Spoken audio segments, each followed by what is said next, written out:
Welcome to my latest YouTube video. It's been months and months since I posted anything, but here I am posting something for you here today.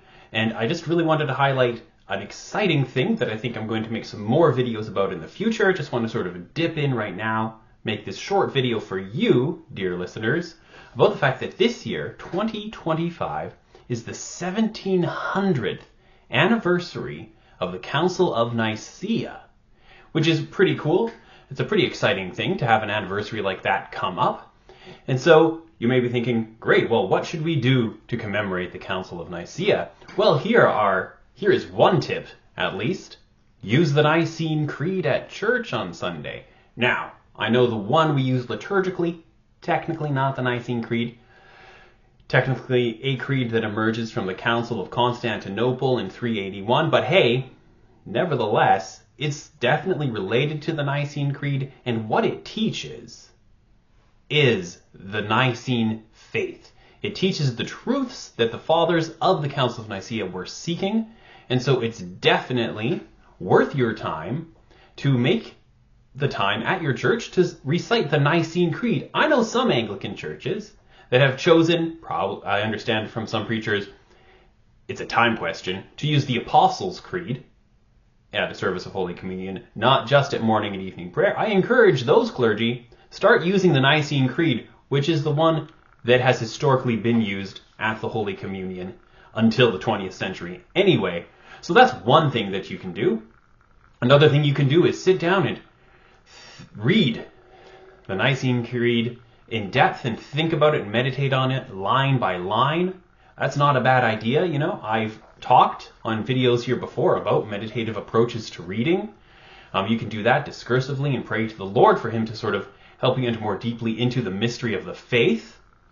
And of course, there are two other things that are very me that I would like to encourage you to do. One of these is read Athanasius on the Incarnation. My apologies.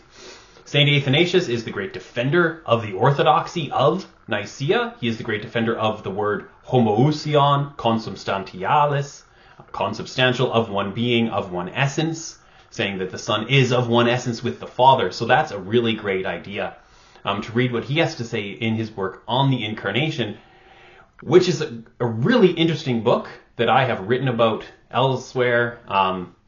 And one of the things that makes On the Incarnation such a fascinating work, though, when you're coming at it from the perspective of let's understand Nicaea and the Nicene faith, is the fact that he doesn't use that word in the whole thing, and yet what he presents to the reader is a clearly Nicene doctrine of why God became man and what that means for us and how he saves us. How God became man so that man might become God. This is what Athanasius is talking about in On the Incarnation, and it's a beautiful, beautiful work of theology, all about how he tramples down death by death, about how we, having turned away from life to death by rejecting God, means that he will come down and he will restore to us life because he himself is life.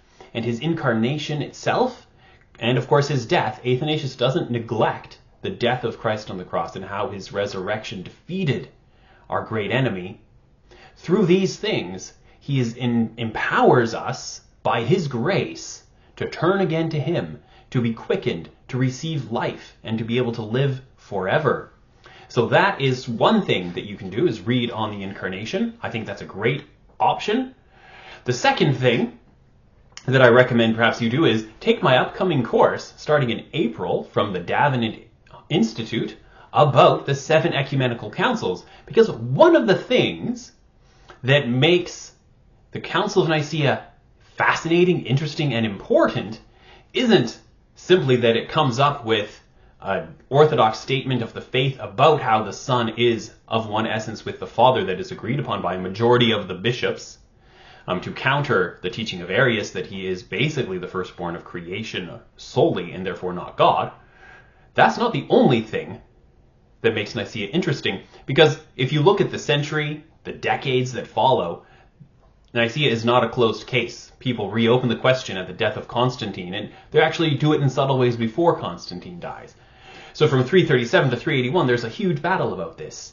And so really, if you want to know the story of Nicaea, you have to look at the other councils, because it needs to get wrapped up. So what is the theology of the 4th century that sort of elucidates Nicaea and brings it to the beauty of that creed that we recite on Sundays that comes from 381, from the First Council of Constantinople. And it's amazing that this is the one council that we might say works. The church settles it. This question is done with after 381. There are no more Arians trying to take over the episcopates of the imperial church. But what that does is it frees the minds and hearts and thoughts of the theologians and bishops of the church, who are typically the same people, to start asking other questions, which they've actually already been asking. And so from there, we get these 5 other councils that really have to do with, okay, so we've settled Jesus is fully God. What does it mean that God became fully man?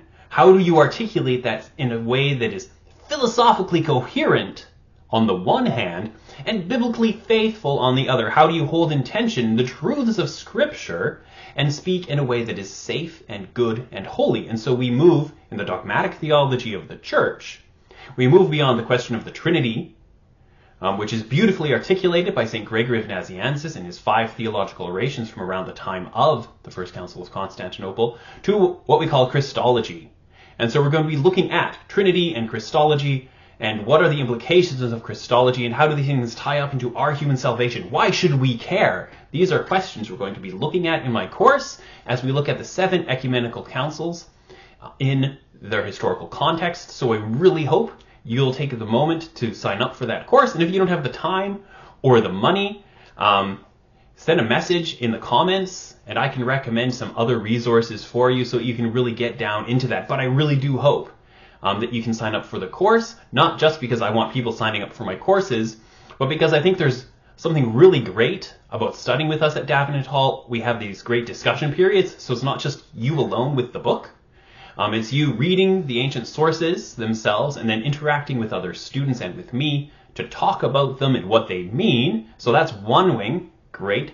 And the other thing is that you're going to have sort of, what do you say, one person helping guide the reading, guide the stuff. It was me.